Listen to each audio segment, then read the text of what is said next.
Lu punya hak nggak untuk langsung nunjuk anak lu jadi direktur? Sangat bisa. Bisa. Iya. Tapi kenapa lu gali kuburan lu sendiri? Karena lu tahu anak lu belum teruji. Atau bahkan gini, ketentuan kasih solusi harus mempekerjakan orang minimal usianya 22 tahun. Anak lu baru 19. Tapi karena lu yang punya, lu akan bilang gini, ganti deh. Coach kasih solusi. Coach Rene. Kenapa? Der. Iya. Kenapa? Kenapa emang? Ada yang salah dengan penampilan saya? Ngapain pakai kacamata? Hey, harusnya orang dalam tuh kayak begini. Loh kenapa? Karena kan orang dalam gelap mata. Oh, Wah. Aduh. Sini deh gue aja deh, kan orang dalam gue kan cerita. Lu lagi rame loh kok sih omongin. Ada minusnya loh. Ih ganteng loh. Bener loh ganteng loh. Pusing deh. Lah, Pusing. gue ada silindernya tinggi, minusnya juga tinggi. Gila ya, cocok deh. Karena gue tuh gelap mata, gue nggak mau kelihatan. Kacamata ordal berarti. Oke. Lihat ya, ini lagi rame ya. Ini disclaimer, gue nggak mau bahas politik praktis, tapi memang isunya terjadi mengenai orang dalam masih ramai. Sebenarnya gini, dengan adanya sebelum perdebatan, orang dalam pernah kita bahas, sadar nggak lo? Waktu di kantor gue yang lama ya kan? Iya. Gimana caranya bisa lolos interview, Ya. ya kan? Ingat nggak teman-teman semua? Jadi jangan berarti gara-gara bahas ini terus tiba-tiba rame. Nah, gue pengennya kebetulan ini naik nih ke permukaan. Dan gue mau Anda klarifikasi, terserah mau jawab apa enggak. Karena ternyata dari akun ini, Pinter Politik nih, ya bahkan salah satu partai menyebutkan, ya lu tinggal masuk aja sendiri ke sini ya. Ya, yang pasti gue nggak tahu ini partainya berada oposisi atau tidak. Tapi nggak tahu, bingung nih, ini partai ini bingung lah sekarang pokoknya. Dia orang gue nggak nyebut, apaan sih? Orang gue nggak nyebut. Lo monolog aja deh, Dar, gue diam aja dulu dah. Sejumlah nama yang disebut ada G.S. Khalifa, Thomas Lembong, Usamah Abdul Aziz, Rene Soehardono, Saya. Komisaris. Nah itu salah. Bener, oh iya komisaris Ancol. Salah. Lah kan Komisaris utama. Ayo, gila, sombong banget. Kan mengoreksi gimana sih? Sombong banget. Kan mengoreksi. Gue diganti nama Tom. Jadi si kami tuh berurutan gitu. Iya. Mengoreksi. Jadi pemberitaannya ada yang nggak tepat juga sih. Iya, tuh lu masuk nama di situ. Maksud gue gini deh, lu gimana ya? Gue nggak pengen ini jadinya akhirnya orang mikirnya aneh-aneh. Ntar sangkanya kasih solusi kemana arahnya. Gue netral bro. Lah? Jadi gue diadili nih. Iya, gue mengadili lu pada. Ya, nggak lu pada kesana ngajak yang lainnya. Ampun. Gue telepon semua deh. Enggak, jangan. Gitu. Jadi kasih politik. Nggak, jangan. Tapi gue ngefans sama mantan menteri ini nih. Oh, lu mesti denger suaranya, men. Thomas Lembong. Dalam banget. Iya. Kapan-kapan kita undang lu mau. Mau lah. Tapi cari obrolan yang asik. Iyalah, gitu, ini kan. dulunya Ulil Amri gue loh, menteri nih, Pak Menteri nih. Iya enggak ya? Tuh, ya kan. Pinter. Oh iya, jelas. Pinter. Nah, akhirnya ternyata nama lu kesebut di sini. Iya. Yang nyatanya memang sekarang lagi ramai. Bahkan gue nggak tahu ya arah lu kemana. Membersamai siapa. Kalau memang disenyalirnya adalah ke seberang. Nah, seberang itu kan sempat tajam. Fenomenal orang dalam atau ordal ini menyebalkan. Lah, nyatanya Anda juga dapat ordal. Saya. Nah, ini gimana sih? Nanti kita bahas mengenai perusahaan-perusahaan yang memang ternyata disinyalir bahwa fenomenal ordal itu masih ramai. Gue pikir-pikir dulu ya jawabnya gimana. Jadi boleh nggak langsung jawab? Nggak, gue Supaya mengadili penuh dulu pertimbangan gitu. Nggak, boleh? langsung. Gue langsung adili sekarang juga. Maksudnya apa? Oke. Anda menjabat sesuatu tapi ternyata Anda pakai ordal. Bahkan beberapa tahun yang lalu kasih solusi awal-awal Anda bilang ordal menyebalkan. Iya. Kok bisa sama Bapak itu yang Jadi mengatakan kayak jilat ludahnya sendiri gitu. tapi gue gini deh. Apa? Ini menurut gue gelap ya? gue jujur Der. Gue kaget kan, you know me ya. Gue nggak kayak ada, gue nggak sebut namanya orang pakai baju hijau topi hijau gitu yang setiap setiap waktu tuh harus hadir di setan-setan gepengnya gitu. Tapi suatu waktu ini kemarin tuh kayak padet banget gitu, kayak notifikasi dan gue kan notifikasinya bukan yang setiap kali ada pesan masuk gitu ya. Tapi setiap kali ada beberapa pesan baru gue dikasih tahu di email gitu. Kok bisa gitu? Gue atur notifikasinya dan ini padat banget, rame banget. Jadi banyak yang ngingetin, coach nama lu kesenggol gitu. Masuklah ke sini gitu. Dan Nah, ini Anda klarifikasi. Saya tidak mau akhirnya kasih solusi jadinya terwarnai. oke. Anda harus tanggung jawab gitu loh. Saya Jadi- kan tidak politik praktis. Jadi saya sebenarnya gini deh. Buktinya hijau pakainya. Iya benar juga sih. Tapi kesempatan ini gue justru terima kasih diadili, dikasih kesempatan untuk bisa membela diri gitu paling enggak. Tapi kayaknya gue mau ngasih usulan sih. Tambahan sedikit buat nama kasih solusi. Maksudnya? Kasih solusi orang dalam. Gitu. Enggak gini. Belum kejawab ya? Belum. Lu jadi kita ngomong karir ya. Ini agak pelan-pelan tinggalkan dengan perpartaian karena memang kita nggak lagi ke situ arahnya. Ya, lu kan jadi komisaris utama Yes. Ancol 3 tahun. 3 tahun. Dari tahun 2018-2021. disitulah ada orang yang bertugas Mm-mm. yang bernama Anies Baswedan. Di mana? Di DKI. DKI dong. Iya betul. Iya kan? Dipilih secara demokratis, bukan ditunjuk. Beda loh. Emang iya? Ya kan yang sekarang ditunjuk. Oh iya. Uh-uh. Nah tapi gini, maksudnya gue nggak lagi mempromosikan Iya, orang iya. tersebut ya. Iya. Tapi ini kan irisannya Gua cuma kenceng ingin banget. menegaskan aja sih. Ada seseorang namanya beliau itu yang tadi gue sebutkan adalah ramai diperbincangkan saat ini adalah terkait dengan narasi yang dilontarkan oleh beliau.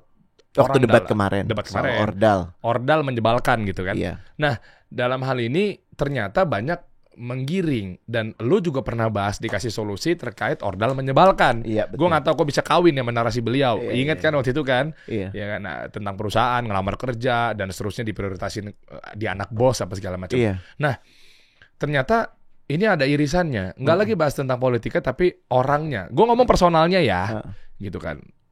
Ya, ini gimana nih maksudnya nih? Ternyata ordal ada yang dibolehkan sama tidak dibolehkan. Gimana sih maksudnya? Ini kalau dalam konteks ordal itu adalah orang yang lo kenal dan orang yang dekat.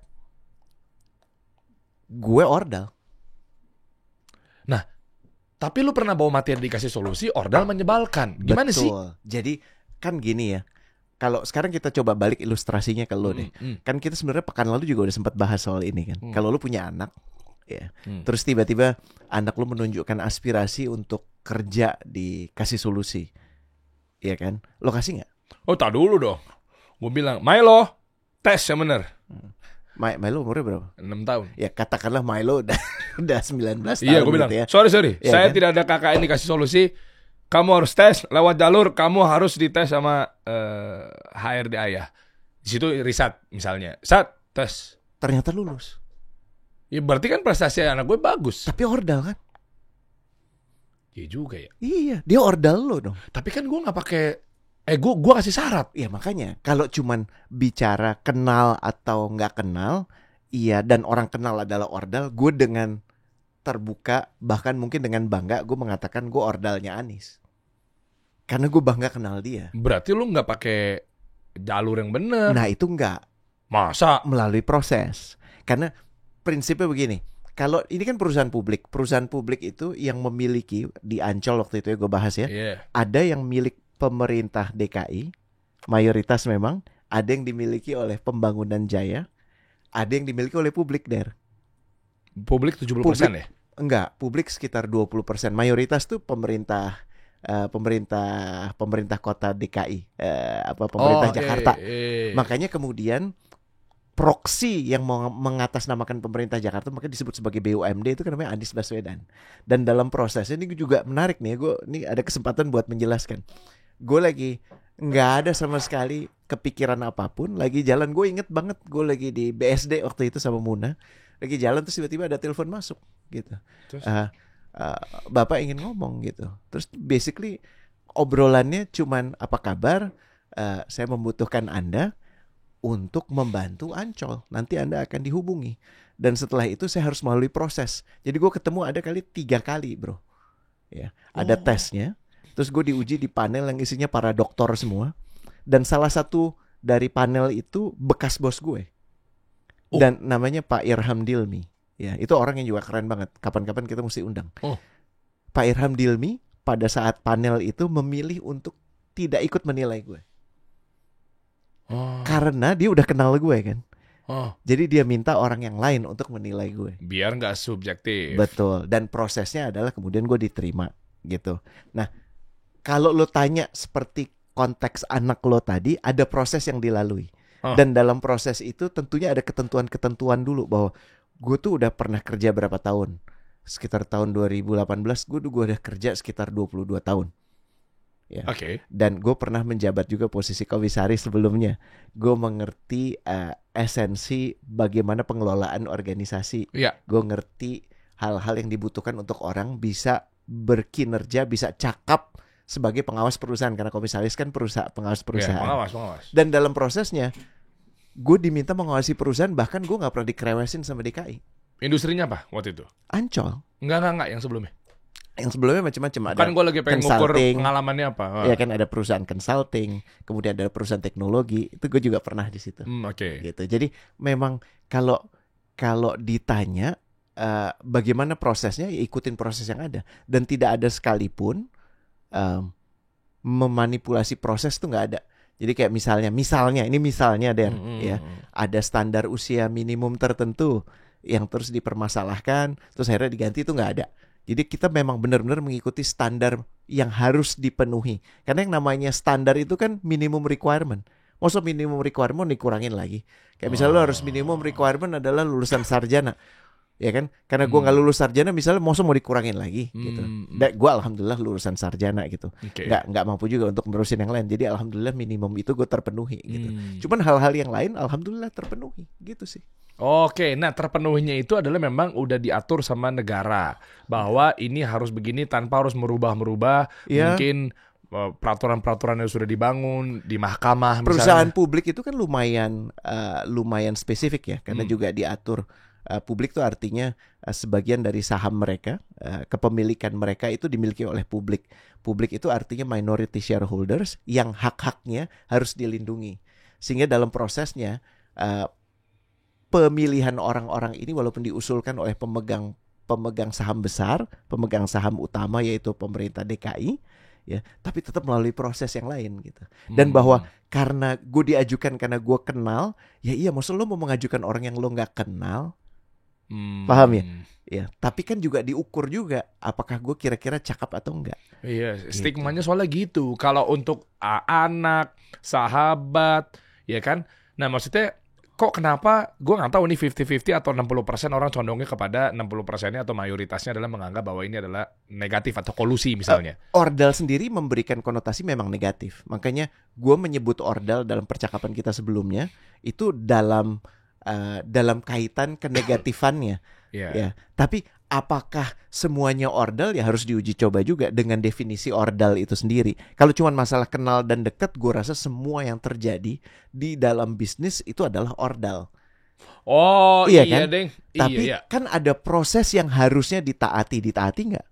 Gitu. Ada ketentuan yang harus dipatuhi nggak?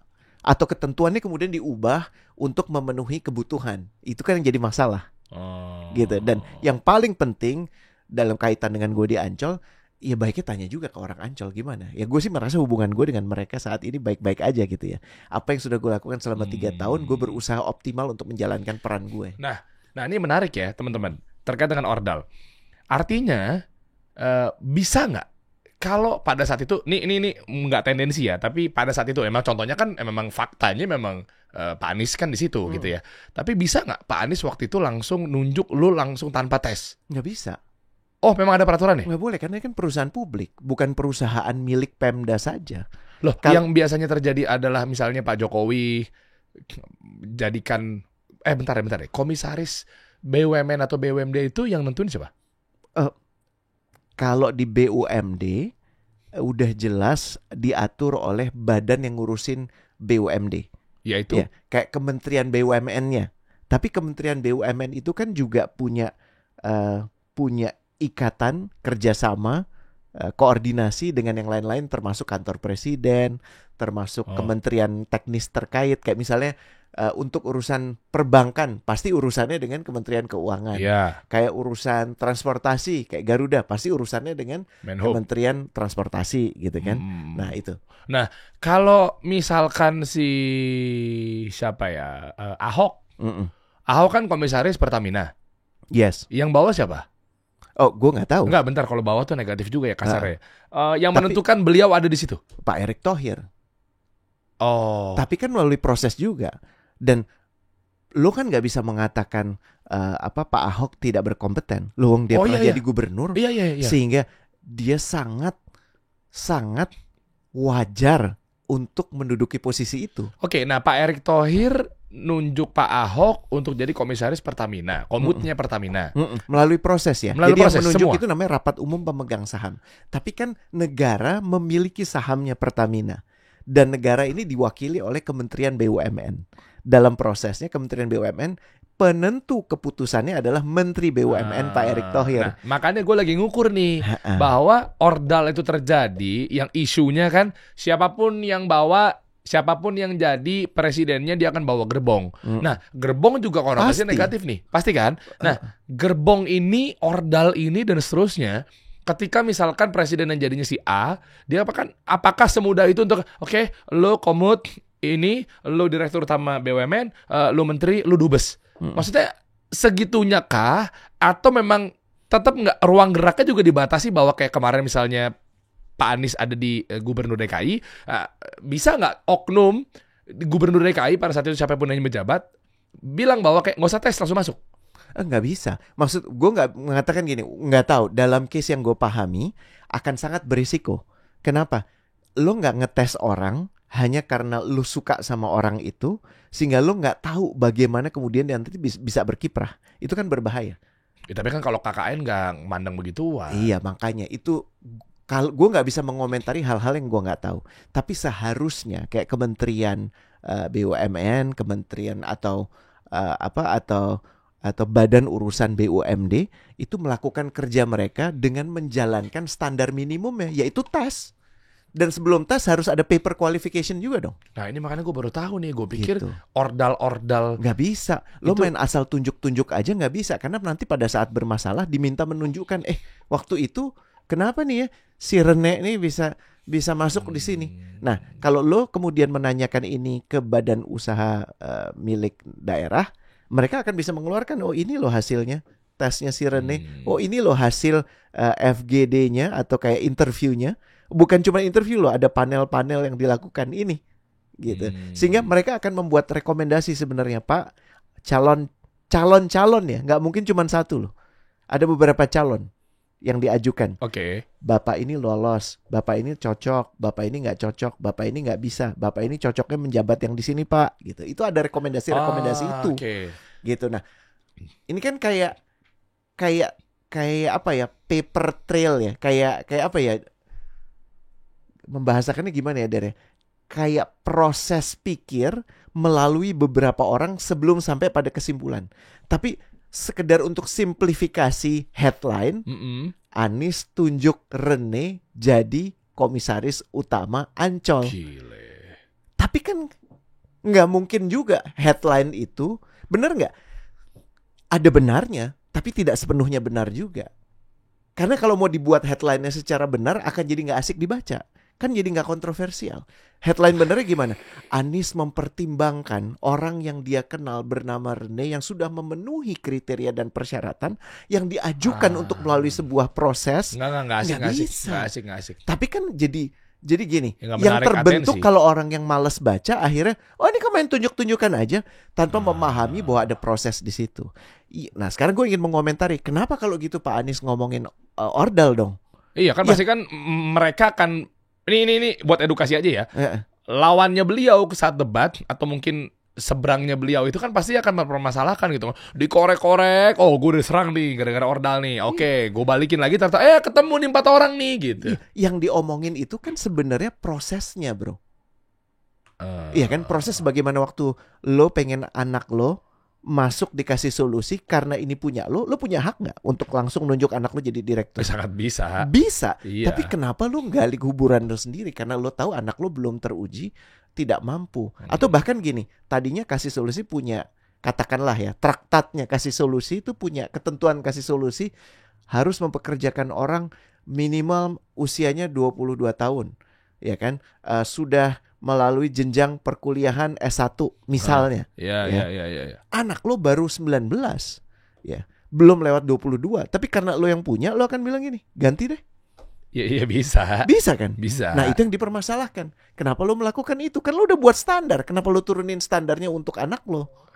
Ya Nah, karena ini anaknya nggak sabar menunggu. Nah itu yang masalah. Milo takutnya nggak sabar menunggu bahwa Itu yang masalah. Padahal iya, masa aku harus kasih solusi nanti 3 tahun lagi, 5 tahun lagi gitu. Padahal menunggu itu bisa jadi sangat baik untuk Milo. Di situ dia akan belajar banyak hal yang nantinya akan dibutuhkan. Kan waktu yang pekan kemarin kita ngambil cerita tentang apa coba Der? Anthony Salim kan, anaknya Lim Swee Leong. Terus ada Axton Salim anaknya kan. Ini milik mereka bro. Dan bukan cuma milik mereka sekarang, puluhan tahun ke belakang. Tapi lo lihat deh bagaimana anak-anak para konglomerat yang kadang-kadang kita suka cuah-cuah ini, dididik untuk mulai dari bawah.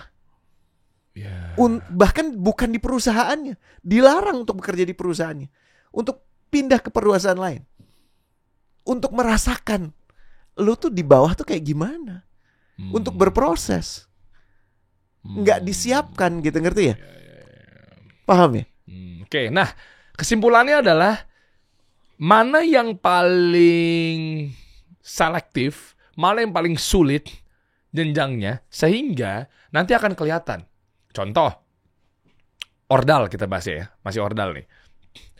Paling gampang adalah, nih gue random aja, lo mungkin lebih tahu lah tahapan-tahapan ininya, apa namanya, tingkatan-tingkatan stratanya. Ada direktur utama BUMN, komisaris utama BUMN, dubes, menteri, wakil presiden. Gue nggak tahu deh itu urutannya gimana lah. Nah, yang paling mudah untuk kolusi atau KKN itu yang mana? Ini gue agak-agak tajam nih nanyanya langsung nih. Maksud gue gini, ketentuan peraturan itu kan dibuat sejalan dengan memitigasi hal buruk yang mungkin terjadi dari posisi itu. Paham gak? Oke, ini kita ngomong negara ya. Kita bahas dari yang kompleks dulu baru ntar ke perusahaan. Boleh. Tapi kan gini, semakin posisi itu tinggi, artinya semakin punya dampak besar, dampak luas, betul ya? Ya. Dan dampaknya nggak cuma sekarang, dampaknya bisa jadi baru kerasa sepekan dari sekarang, setahun dari sekarang, bahkan 10 tahun dari sekarang. Coba, yang paling gampang aja ya. Dari 1, 2, 3, 4, 5. Dari Gua nyebutnya random aja ya, nggak harus sesuai dengan urutan stratanya. Ada dirut BUMN, ada komisaris BUMN, ada. Lu nanya apa nih? Gue masih belum paham. Urutannya? Urutan apa? Urutan yang tadi katanya semakin tinggi semakin bisa menguasai. Kalau menurut gue begini, menjadi direktur BUMN itu lebih sulit daripada menjadi komisaris BUMN. Oh, karena dia ngejalanin. Yeah. Komisaris itu mengawasi. Berarti paling tinggi apa? Bukan paling tinggi stratanya, kan lu bertanya paling sulit. Iya. Kalau bicara di statuta organisasi, yang namanya direksi itu membuat laporan ke komisaris. Kenapa? Supaya bisa diawasi. Iya, betul. Betul ya? Betul. Tapi sejatinya siapa yang lebih penting? Ya direksi. Yang terpenting untuk diperhatikan seleksinya direksi, bukan komisaris penting, tapi yang jauh lebih penting adalah direksi. Nah, berarti peluang untuk korupsi, kolusi, nepotisme apapun itu, ketika orang ini disinyalir ordal, dikasih jabatan di BUMN sama komisaris utama BUMN, kita nggak merujuk kepada apapun. Oh iya. Gue lagi belajar aja sih guys. Mana yang tendensinya lebih ke kolusi dan nepotisme? Dua-duanya bisa dong, Der. Oh. Bisa dong dua-duanya. Enggak, gue pikir gini, oke, kalau komisaris utama lewat tes, kalau di RUT enggak. Lebih sulit yang namanya menjadi direksi di BUMN ataupun di BUMD. Lebih sulit. Persyaratannya lebih heboh dan kerjanya juga lebih menuntut dibandingkan komisaris. Meskipun jabatan kerja politik. Direksi ya. Iya, meskipun jabatan politik. Udah pasti itu jabatan politik semua. Jabatan politik artinya apa? Ya lu bagian dari gerbong, atau paling enggak lu orang yang ada di gerbong itu, siapapun yang ada di lokomotifnya nyaman sama lu. Iya. Kalau enggak ngapain lu dipertimbangkan? Iya. jabatan politik berarti koreksi kalau gue salah, nggak perlu ASN kan? Nggak, maksudnya gimana? Nggak perlu dia lewatin tahap CPNS. Oh, beda lagi. Kalau Ya itu kan, kan beda kan? pemerintahan. Eh. Ini kan private sector, bro. Kan ada public sector, ada private sector. Ya. Ini private sector yang dimiliki oleh negara melalui proksinya namanya Pemerintah Republik Indonesia. Oke. Tapi ini sebenarnya private sector. Oke, kalau dubes Dubes itu public sector. bisa juga dong kolusi. Bisa, sangat bisa. Tes Sangat nggak? bisa. Harusnya tes lah. Lo mau wakili Indonesia lo. Gue nggak tahu prosesnya ya. Walaupun gue punya aspirasi gitu kan, tapi gue nggak ngerti prosesnya. Ya, gue belum tahu, gue nggak paham prosesnya. Kan jujur katanya. Tapi yang pasti gini, masa lo mau ngewakilin Indonesia nggak dites sih? Ini lo akan jadi orang nomor 1 yang kalau kemudian gini, pemerintah, sebut aja negara mana? Wakanda. Nggak usah kan yang negara yang benar. Pemerintah negara Paraguay misalnya ya, atau pemerintah negara Brazil deh, lagi nggak happy sama orang Indonesia, yang dipanggil duluan siapa? Presiden. Dubesnya. Oh, dubesnya. Iya. Dubes Indonesia di sana. Dan kalau dubesnya haho gimana? Bener nggak? Itu masih jauh lah. Yang paling ribetnya tuh akhirnya urusan trade. Tapi kalau yang deket, Malaysia coba dipanggil dubesnya haho perang kan bisa. Bener nggak? Kenapa? Gara-gara dia orang nih nggak tahu, orang nggak berguna dipilih jadi dubes gitu. Nah, itu gue sama sekali tidak mereferensikan siapapun. Yang mana ini? Yang mana? Ini Yang orang nggak berguna itu yang mana? Contoh. Yang tiba-tiba apa? Contoh. Yang dari musisi. Contoh. Jadi dubes. Apa sih? Contoh, nggak masalah sama sekali. Yang penting dia bisa menunjukkan kebergunaan. Salah satu yang tahu nggak? Yang gue dapat ya cerita tentang bagaimana Pak Peter Gonta itu sukses banget jadi dubes di Polandia. Bentar ya. Pak Peter Gonta kenapa jadi dubes ya? Loh, dia pernah. Loh, kan gini, bahasa dia adalah begini, dubes itu yang penting adalah bisa jualan. Ya kan, orang bisnis. Ya nggak salah mesti sih. ngerti dan bener, dan itu Iyalah. yang dia lakukan. Dan kalau ngelihat dari datanya, gue nggak pegang datanya sekarang, itu menunjukkan peningkatan loh dengan kehadiran beliau saat itu. Asik, serius loh. Bener. Jadi kan gini, ujungnya kenapa sih kita buat persyaratan dengan segala macam ini supaya lo perform. Ya, tinggal dilihat aja nanti ujungnya lo perform apa enggak. Tapi kan celakanya gini, kalau kita belum memulai prosesnya udah nggak bener. Prosesnya udah nggak bener. Yang namanya peraturan kita otak-atik, kita ubah sendiri semau kita. Kenapa? Karena ini selera, masalah selera. Dan gue pegang kuasa, jadi gue bisa ngelakuin apa aja. Ya, apa gue minta paman gue gitu untuk ubah peraturan gitu atau gimana? Misalnya yang Ingat, terjadi, kita nggak boleh praktis, Prit. yang terjadi apa, Der? Yang terjadi adalah lu udah meresikokan integritas dari prosesnya, yang memungkinkan kalau nanti gagal orang-orang akan ngomong itu kan. Dulu sih. Ya kenapa lu mau meresikokan itu loh. Nah, gue jadi nangkep nih. Kalau semakin dekat ke atas, paling atas pangkalnya, berarti Semakin beresiko, men. Oh iya. Harus semakin dijaga. Dan kalau kemudian ada pemaksaan, akan semakin kelihatan. Betul nggak? Lawang misalnya ini terjadi, dikasih solusi. Lu tiba-tiba menomorsatukan, ini karena anak lo belum ada gitu ya. Salah satu karyawan deh, nggak tahu kenapa gitu. Lu menomorsatukan dia. Yang lain naik gajinya 20%, dia sendiri 100%. Kan pasti ketahuan, bener nggak sih, Dan? Oh, iya, Apa iya. yang terjadi? Yang lainnya akan bilang gini, ini anak nggak ada pencapaian apa-apa, ya. Dia cuma pinter ngudekin kopi buat Pak Dery. Kenapa kok terus tiba-tiba dia naik ke 100%, gue 20%? Muncul nggak rasa ketidakadilan itu? Oh iya. Bener nggak? Iya. Akhirnya karena lu menomorsatukan satu manusia, satu anak yang entah kenapa, ini contoh ya, Dar ya, lu kemudian menomorsatukan dia, berapa karyawan kasih solusi? Hampir 30. 29 yang lain itu marah, dan rasa ketidakadilannya itu mereka merasa diperlakukan gak adil gitu loh. Bener gak sih? Iya. Kan kultur yang terjadi apa? Oh, di sini nggak peduli lo mau kerja keras kayak gimana. Yang penting Pak Dery suka sama lo. Loh, Dery sukanya kenapa? Karena kerjaan lo?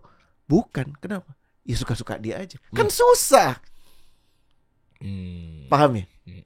Gitu. Itu yang bahaya. Makanya kalau buat kaidah kepribadinya sih, dari yang paling penting gue ikut anjuran dari guru-guru kita aja. Nomor 1 terkait jabatan. Nomor satu. Jangan meminta. Kan meminta, tapi kalau dia bisa buktikan prestasinya, kenapa enggak? Skillnya, knowledge-nya. Pada waktunya kalau itu posisi publik boleh. Karena posisi publik tidak mungkin bisa dicapai. Sistem negara ini saat ini demokrasi. ya kan? Tidak akan bisa terjadi kalau nggak ada yang mengajukan diri, ya kan? Tapi mengajukan diri itu bukan meminta. Meminta tuh nagging, tahu ya? Contoh. Aku, Iya. Mau dong. Der, gue tuh udah berapa tahun sih kasih solusi, Der? Gue cuma mau ngingetin lo aja, Der. Kira-kira gue pantas gak sih dikasih solusi, Der? Menurut lo aja. Kira-kira kontribusi gue ada gak sih, Der? Kira-kira lo mau pertimbangkan gue gak sih, Der, jadi direktur di sini? Ngerti ya? Tapi kalau dia bilang nggak apa-apa, gue siap dites. Iya. Tapi lo udah minta. Konteks lo tuh udah salah. Tapi kan minta belum tentu korup, coach. Ya, minta itu adalah membuka peluang lo untuk melakukan hal-hal di luar kapasitas lo. Jadi nomor 1, kalau lo mau percaya apa yang disampaikan guru-guru kita, jangan meminta. Nomor 2, masih nyambung dengan nomor 1, jangan kasak kusuk untuk mendapatkan. Jadi misalnya, gue gak minta, tapi yang gue lakukan, gue ngomong ke semua partner lo kecuali lo. Ngomong bahwa gimana gue bisa bantu Derry, ya, dan ujungnya gimana gue bisa gantiin Derry. Oke. Paham ya? Jadi 1, 2 tuh sama-sama penting ya. Jangan minta. Nomor 2, jangan kasak kusuk untuk dapetin. Nah, yang ketiga, kalau lo diminta tanpa lo minta, tanpa lo kasak kusuk, kemudian lo diminta dan lo mampu, ya, lo yakin mampu, lo bisa amanah, lo nggak lagi dilibet utang sehingga lo ya pokoknya apapun ini gue bisa dapat gitu ya. Kalau perlu gue dapat tambahan lebih gitu ya. Lakukan. Gitu. Kenapa? Karena pertanggungjawabannya itu bukan cuma di sini. Gue udah salah satu kelegaan gue tuh nggak menyelesaikan di Ancol dan menyelesaikan dengan alhamdulillah, insya Allah baik. Waktu itu teman-teman itu bikin kegiatan, tau nggak? Apa tuh? Melepas gue. Emosional Dan itu sekali. Asik banget gitu. Kita kayak apa, bersapa-sapa, dan gue nyalamin hampir semua orang-orang yang ada di situ. Nggak banyak yang bisa mengatakan melalui akhir yang baik seperti itu. Makanya gue berterima kasih banget sama Pak Anies. Gue berterima kasih banget sama kawan-kawan Ancol. Karena yang gue dapatkan ternyata bukan cuma pekerjaan, Der. Bukan cuma amanah untuk gue mengerjakan sesuatu, tapi pelajaran. Dan yang paling penting persahabatan. Oke, nah waktu itu 3 tahun berhenti gara-gara? Diganti sama Tom. Nah, digantinya sama siapa? Pas Tom. era siapa? Bukan, era siapa? Pak Anies. Lah, kalau Ordal kan harusnya nggak diganti ya? Iya. Nah, artinya kan begini, ada pemikiran lah. Waktu itu memang gue diarahkan untuk melakukan satu kegiatan lain yang karena COVID tidak jadi dilaksanakan. Tapi gue digantikan oleh orang yang menurut gue lebih cakap dari gue, namanya Tom.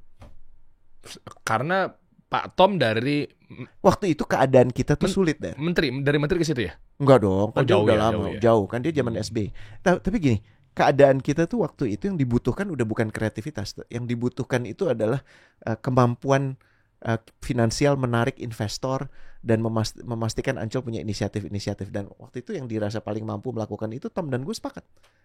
Jadi nggak ada tuh perdebatan gue mau di sini, gue masih mau setahun lagi. Aduh, kenapa sih gue dikeluarin? Nggak ada, sama sekali nggak ada. Gue bersyukur karena gue pikir ini akan sangat baik untuk Ancol. Oke. Bagaimana ujungnya ya dinilai sama-sama aja. Itu gitu kan. teman-teman. Jadi kalau kita coba cek di ranah perusahaan, yang namanya gila jabatan pasti ada. Ya kan? Dia dari awal, dari staff, ya kan, tim kreatif, naik, tapi abis itu stuck, terus ada orang baru masuk, tiba-tiba udah di atasnya dia, padahal gue udah berpuluh-puluh tahun di perusahaan ini. Nah, dalam hal ini, teman-teman lihat deh, ketika sudah jadi pun, kelihatan ada orang yang memang ternyata dia sangat cinta dan gila dunia, bahkan gila jabatan, nafsu, sehingga ketika diganti mereka nggak rela. Main bola misalnya, baru main sebentar, terus diganti, marah, iya kan? Kan ada tuh pemain bola kan rata-rata gitu, mini soccer kan kita ada tuh, gue punya teman ada yang kayak gitulah. Tapi kalau memang dia rasa bahwa untuk kemajuan tim bersama, gue kayak diganti mungkin karena gue ngos-ngosan kelihatan sama pelatih, gara-gara gue mungkin mainnya kurang bagus, mood gue lagi berantakan, ganti ya sudah, harusnya evaluasi diri ya. Iya.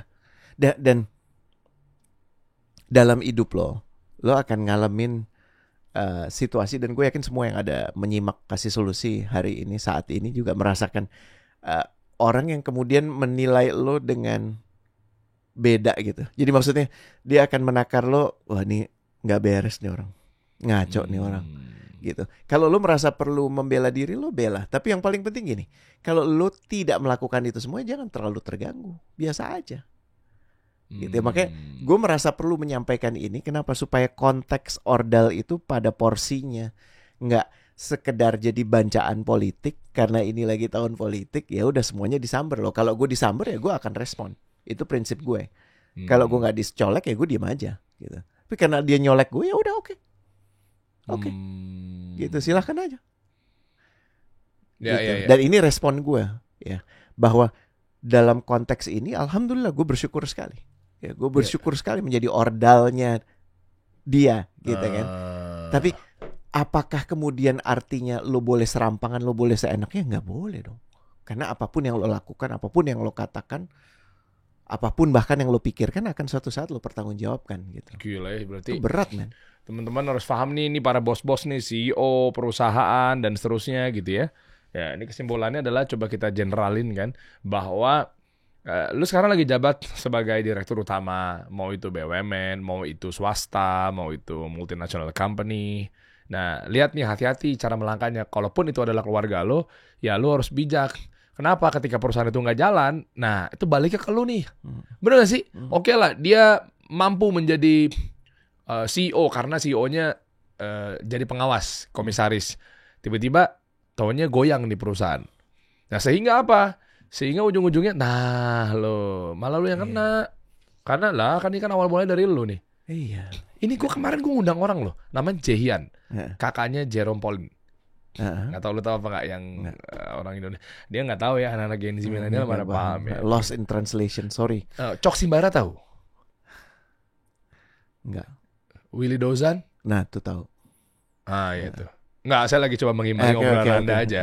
Kenapa nggak sekalian aja? Oke, Asokawati gitu ya, atau Edi Sud tahu gue. Edi Sud tahu? Mus Mujiono? Tahu. Oh. Tahu. Chris Biantoro. Iya. Lintas banget ya obrolannya ya. Nah, anyway, Jaehyun kemarin ngobrol di sini. Perusahaannya yang bernama Menanti, nama brandnya, teh gitu. Lucu apa namanya? Iya, Menanti, tapi tehnya tea. Nah, dia pernah menjadi ya bukan menjadi CEO lah. Akhirnya di perusahaan itu. Perusahaan dia sendiri. Perusahaan dia sendiri. Nothing wrong. Iya, oke. Nah, abis itu akhirnya ada yang naik sebagai CEO, partner dia sendiri. Oke. Disinyalir goyang deh tuh perusahaan dia. Akhirnya sekarang dia handover, dia lagi yang naikin ke atas, insya Allah rata lagi. Nah, maksud gua, ketika ada partner yang naik yang mungkin, gua nggak mau nyebut nama lah ya, pokoknya intinya ini gua coba general. Ketika ada orang yang memang coba untuk ngatur-ngatur, ternyata mungkin di luar atau mungkin ada maksud dan tujuan, ternyata malah bener. Di mata publik turun drastis tuh, katanya begitu. Akhirnya ada apa? Banyak lah, ntar lu nonton aja deh. Oke. Ada sesuatu yang dimainkan lah dalam tanda kutip. Biasanya emang gitu sih, kalau ada penurunan drastis. Nah kan, itu sangat jarang eksternal, lebih dominan itu internal. Itu ternyata bener pas disinyalir dia bilang ya, dia nggak nyebutin nama, nggak nyebutin apanya apa segala macam ya, ternyata ada permainan. Makanya akhirnya ya udah deh, dikasih minor lagi, nggak tahu gimana, kayaknya bakal mau pisah, pecah kongsi apa segala macam. Nah, akhirnya dia menjadi balik lagi ke CEO-nya. Nah, artinya ini kan sebuah masalah ya, masalah bahwa hati-hati karena jangan-jangan perusahaan ini apalagi waktu itu sempat masuk ke ranah crowdfunding, mini IPO. Nah, jadi melibatkan publik kan, begitu publiknya nyaman. Ketika misalnya nih, coba secara general, ada perusahaan yang ternyata udah di bawah, ternyata dia banyak ordal, banyak ngatur kebijakan yang negatif, ujung-ujungnya publik menilai, lah gue udah naruh nih, bukan masalah gue naruh 2 juta patungan 500 ribu apa segala macem, mini IPO-nya. Tapi masalahnya, ini udah gak ada nafasnya nih, DNA-nya udah beda nih. Tuh. Lo tahu ya salah satu kehancuran dari perusahaan yang tumbuhnya cepat banget, namanya WeWork ya. Tahu ya? Tahu. Pendirinya itu sedemikian, ya kalau boleh disebut brengsek gitu ya. Dia bahkan menagihkan nama WeWork itu sebagai karya ide kreatif dia yang harus dibayar setiap tahun jutaan dolar. Oh gila. Jadi kayak lo kasih solusi, terus kasih solusi dapat funding. Terus lo bikin aja pembiayaan di perusahaan lo sendiri, tapi sekarang udah dapat funding, bahwa Derry karena menemukan nama kasih solusi setiap tahun harus dapat sekian ratus juta. Royalty lah, royalty fee gitu ceritanya. Iya, tapi menurut gua itu kan justru lo gembosin perusahaan lo, karena ujungnya kan masih negatif. Iya. Dan ini terjadi, bahkan ordal itu perilaku lo sendiri pun dalam konteks yang negatif nggak usah jauh-jauh orang lain. Lu sendiri di perusahaan lu sendiri bisa membuat keputusan buruk itu. Pada saat lu udah berpikirnya jangka pendek.